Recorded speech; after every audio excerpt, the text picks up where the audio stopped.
Hello and welcome to Run Testers, my name's Nick and this is our full review of the Polar Vantage V3.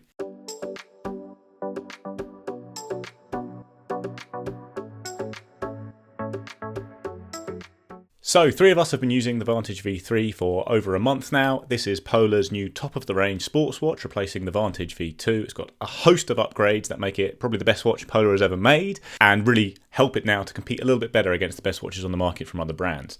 It costs £519 in the UK, $599.90 in the US, and it comes in black or silver, and then you can get a black, blue or apricot silicone strap with it. Big new features, obvious very straight away, it's the bright AMOLED screen you have on the watch. It's a 1.39-inch AMOLED touchscreen. It can be set to always on, and it really is very nice and bright. This is Gorilla Glass rather than Sapphire Glass, which is less durable, but does actually help the screen to pop a little bit, in my opinion. You've got a little bit of a black ring around the screen, a small bezel there, but nothing too noticeable, very similar to what you get with other watches. Their case is aluminium with a bezel of aerospace aluminium, and then you've got 5 buttons in the usual Polar setup, with 3 on the right and 2 on the left of the screen. It's a 47mm case that's 14.5mm thick, and it weighs 57 grams with the strap, so nice and lightweight. Another big new change to the watch is the Gen 4 optical heart rate sensor, which is again an upgrade, or is meant to be, on what we've seen from Polar in the past. The Vantage V3 can take ECG measurements, check your blood oxygen saturation and your skin temperature at night, along with all the other kind of usual measurements you expect, things like heart rate variability. Should note the ECG is not medically certified yet, but you can take on the watch. Another big upgrade is the multi-band GPS you have on this now. Polar did introduce this with the Ignite 3 watch, but it wasn't very good. But with the Vantage V3, it's meant to have been optimized. They've made changes to make sure the multi-band GPS is more accurate, as we've seen with other brands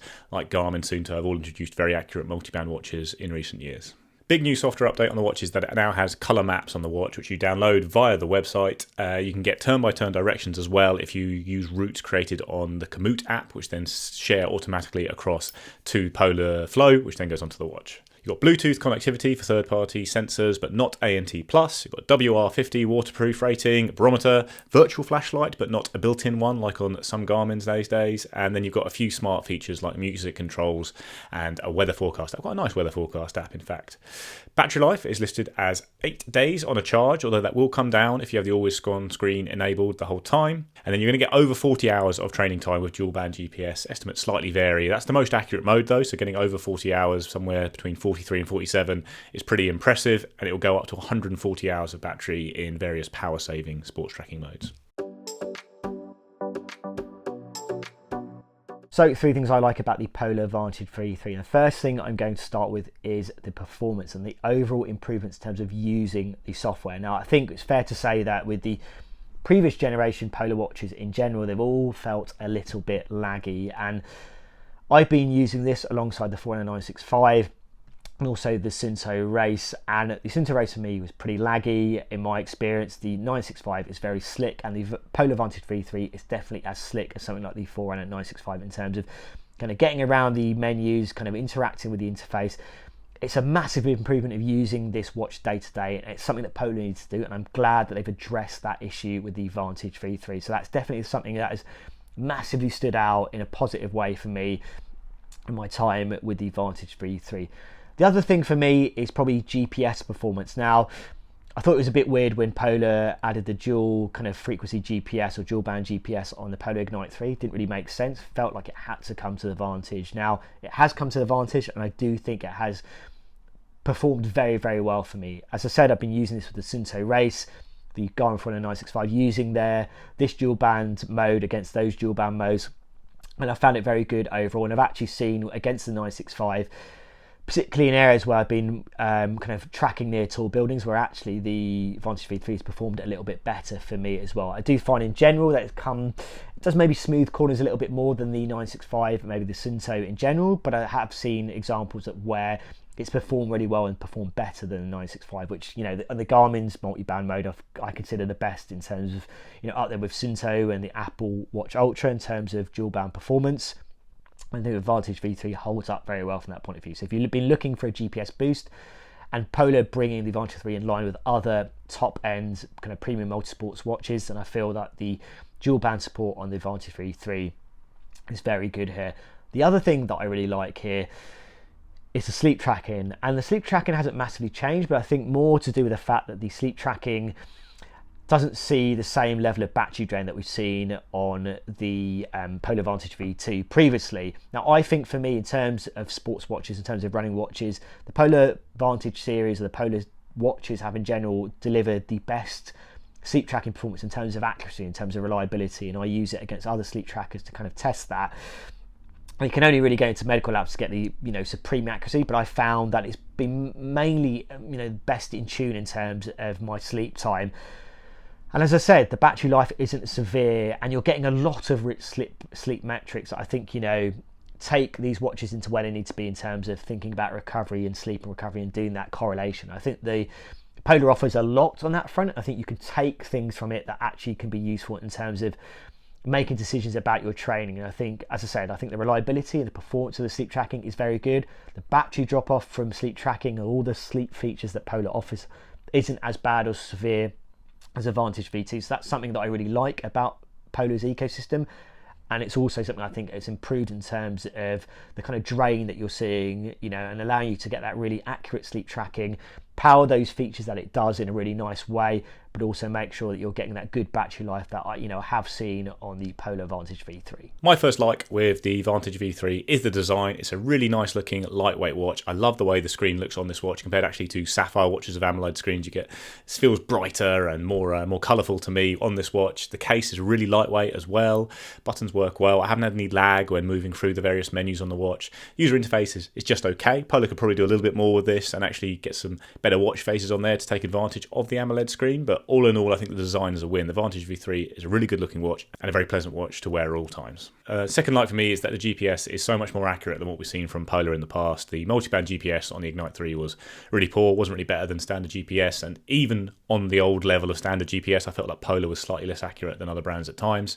Multiband GPS on the Vantage V3 has been very good. Throughout the month I've been testing it, I've been wearing the Suunto Race and the Garmin Epix Pro or the Garmin Forerunner 965 at the same time. The Suunto and the Garmin's have the best GPS accuracy on the market of the watches I've tested, I've seen, and for the most part the V3 does match those standards pretty well. Like, I'd say the Polar is slightly less accurate. It will make a few more errors, it will smooth a few more corners. It had one really odd night at a race where it had the right distance but just didn't seem to be tracking on the right lines at all.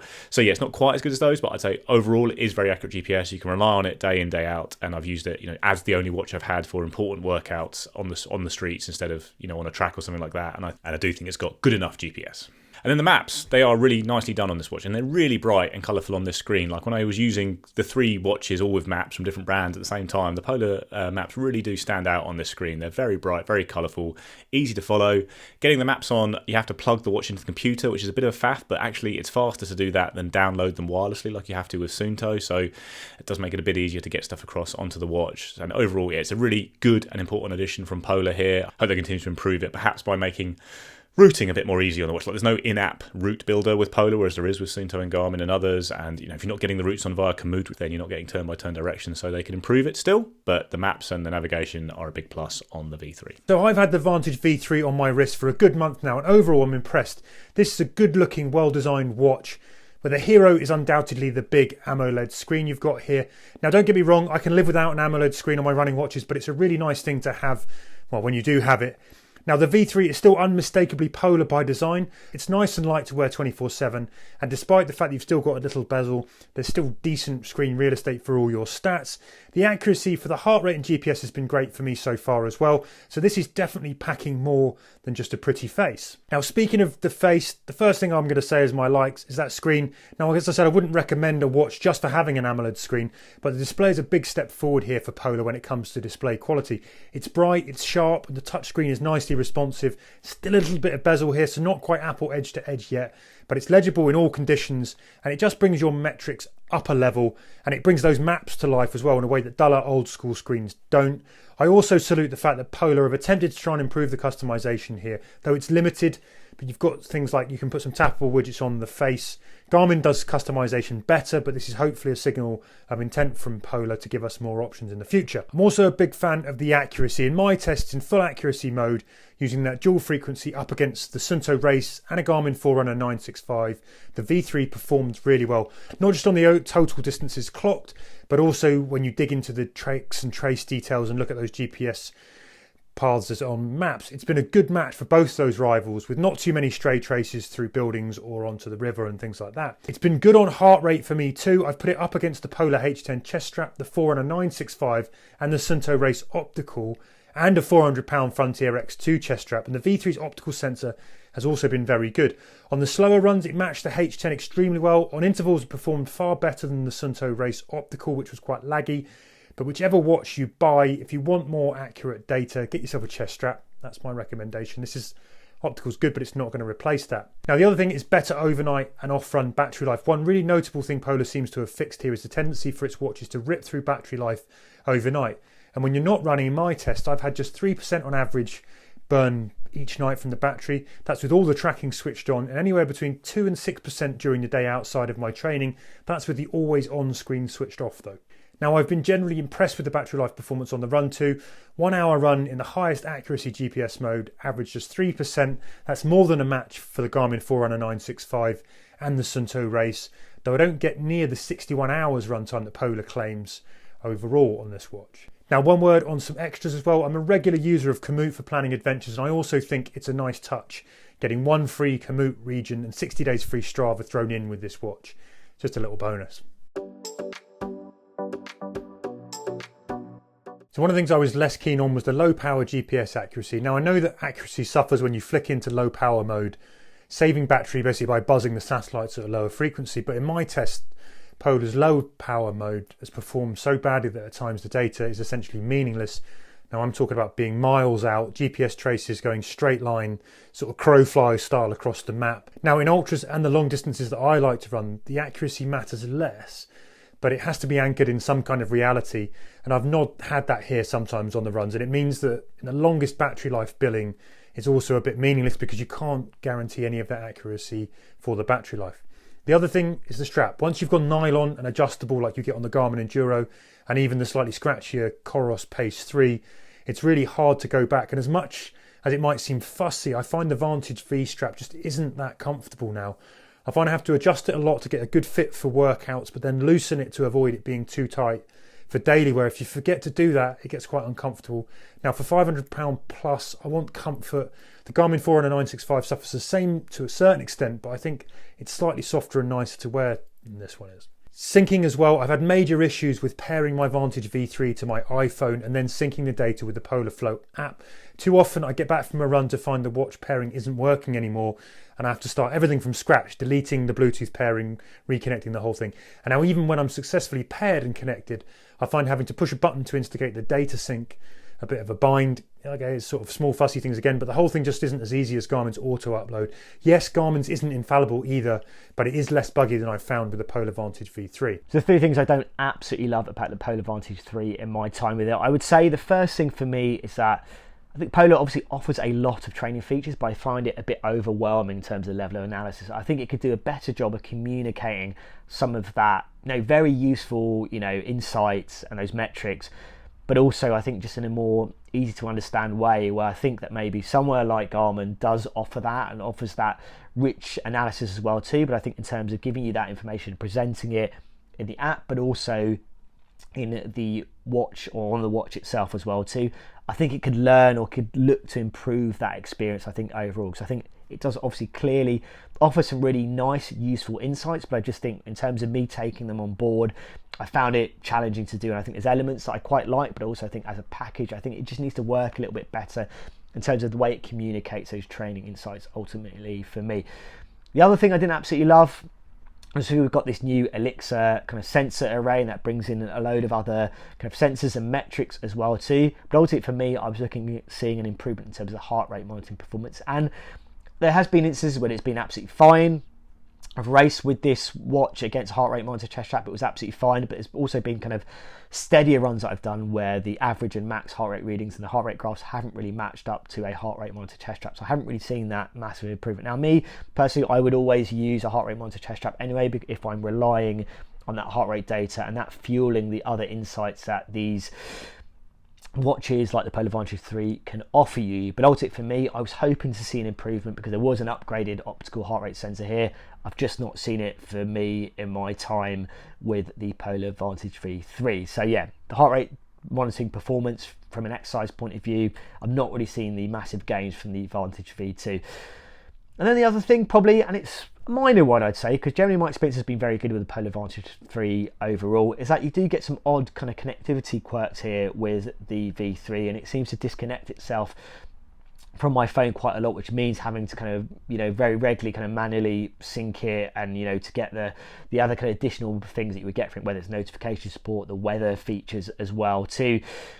And I don't know whether that's a known thing, whether it's a bug, whether that's something Polar's done very, you know, clearly to maybe, you know, enhance the level of battery life that you're going to get here on the Vantage V3. But that's just something, so it's not been something I've hated, but it's something I've noticed a bit of a weird quirk in terms of the experience of using this watch, where, you know, obviously you would assume it'd be connected or kind of paired to your phone, and it hasn't been. So I don't know if that's something Polar can look at, and maybe it is, they kind of, you know, issue a kind of software update and that will address that issue, or whether it is an issue at all. But that's another thing that, you know, I'm not absolutely loved in my time, but it's not something that's ruined my experience of using the Vantage V3. So yeah, those are the three main things that stand out for me in a more negative light on the Polar Vantage V3. But overall, as I'm going to get to in my verdict, I do think my time with the Polar Vantage V3 has been very good overall. Dislikes with the Vantage V3 first is the heart rate accuracy, which has been really poor for me. I'd say a chest strap is an absolute must with this watch, and it's despite that Polar's improved this heart rate sensor, but I've not seen anything like that, and it's not really been the usual way that heart rate monitoring goes wrong for me, which is it locks onto my cadence or something like that. It's just weirdly wrong. It's sometimes low, sometimes high, no real pattern to it, and I've been testing it against a chest strap, you know, throughout the month I've had the watch, and not impressive at all. This, like, it's winter here, things are a bit harder to test in the winter when your arms are cold, but overall the heart rate actually just isn't there. This is the case for me with most sports watches, I'd say, but there are some that you can rely on a lot more than the Vantage V3. Like the latest Garmin's, the Apple Watch, are much better on optical heart rate accuracy.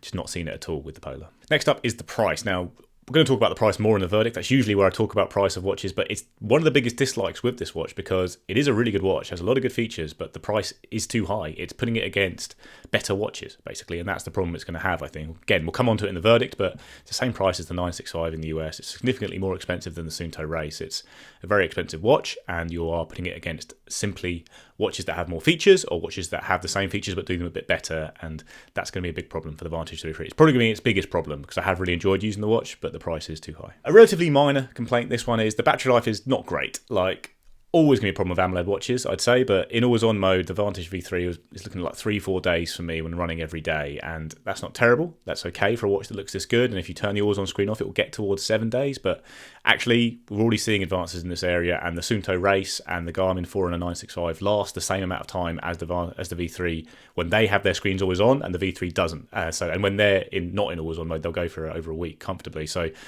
you're going to get better battery life by, again, looking at the rivals to the V3 in a similar bracket. It's not a big problem, like I say, for an AMOLED watch, but it just feels that Polar's a step behind again here compared to what you're getting from other AMOLED watches. And finally, I would quickly mention, this is obviously a dislike, but I don't think it's a serious problem. This is my second Vantage V3. The first one I had during testing, the screen completely broke, basically. The AMOLED screen was no longer coming on at all, and if it did, it would flicker for a second, then go off. Sent it back to Polar. This one hasn't had any problems. I don't believe this is a widespread issue, but obviously thought I should mention it in the dislike section. Verdict. I'd say this is Polar's best watch ever for sure, and a really, really good sports watch. One I'd be perfectly happy to use as my daily driver, as my main sports watch. The GPS is good enough. You need to link a chest strap, but that's the case with, I do that with all sports watches anyway, and I like the other features on the watch, and especially how good it looks. Mentioned this in the dislikes. The price is a problem. For the same price in the US, you can get the Forerunner 965, and the 965 is a little bit more expensive than the UK, but not a massive jump when you're at this kind of price point, and it is simply a better watch. It does all the things that the Vantage V3 does. Most of them it does a little bit better. Navigation it does better. The battery life's a bit better. I prefer the sports tracking on the Garmin, the training analysis, but that's probably a matter of opinion. But then the 965 adds more features like music storage and NFC payments and the more advanced navigation tools you get on Garmin like Climb Pro. So even training readiness, and I think it's got a better user interface as well. So at the same price, the Garmin is a clear pick over the Vantage V3. Same goes for the Suunto Race. Now, it's got a lot of the same features as the Polar. Again, I think its GPS is slightly better. It's got a hardier design. It's got a sapphire crystal screen, and you can get a titanium model, and it's significantly cheaper than the Vantage V3. So again, that's a clear pick for me. So even with how much I like the Polar Vantage V3, there are two watches in the category that I would instantly say those are better watches, and I would recommend people buy those watches instead. If you buy the Vantage V3, I don't think you'll be unhappy. I think it's a really brilliant watch. It's really well designed, looks great. everything works fine. But there are two very obvious rivals to it, I think, out there, and I think both of them are a little bit better. So that's probably the biggest verdict of all, unfortunately. But as I say, really good watch. Enjoyed using it. But yeah, I probably would look at the 965 or the Suunto Race instead. So my verdict on the Polar Vantage V3 as a running watch is that this is probably the best Polar running watch that I have used. And whether that is a combination of, it really is just about bringing it in line with the competition, really. And I think Polar has got a lot of things right on the Vantage V3. I think bringing that AMOLED display, and it's a really good quality AMOLED display, really makes it feel like a much nicer watch to use while running, but also day to day as well too.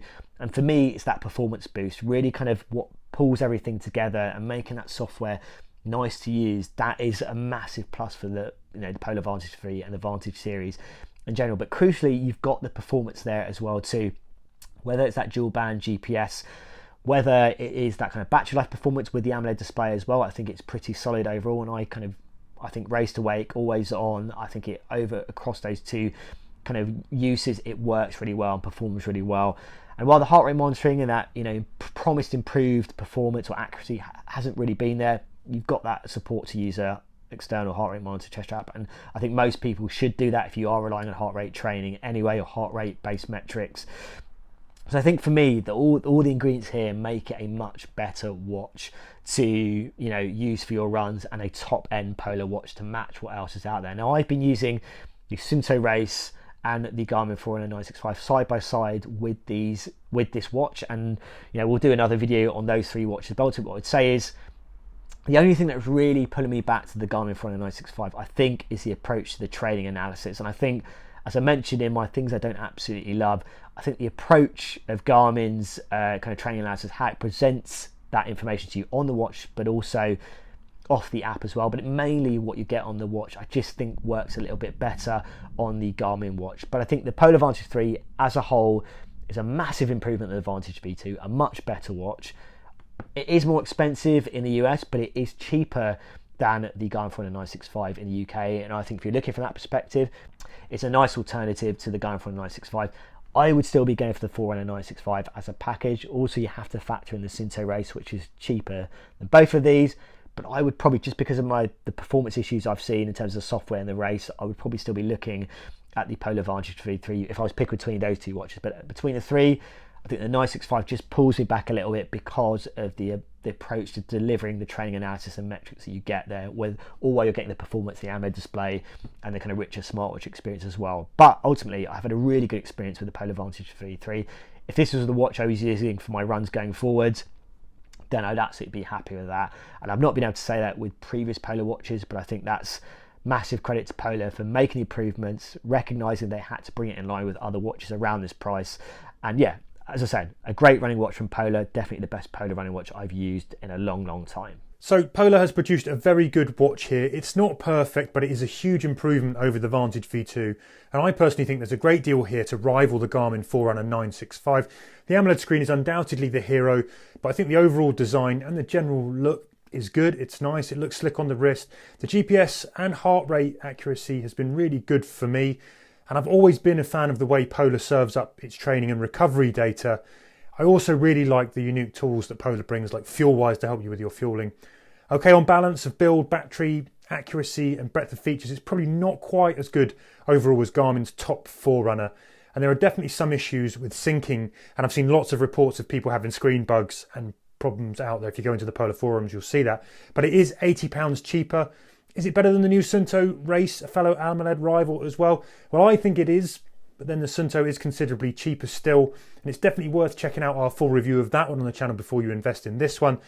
So overall, what I would say here is that Polar has made a better Vantage model.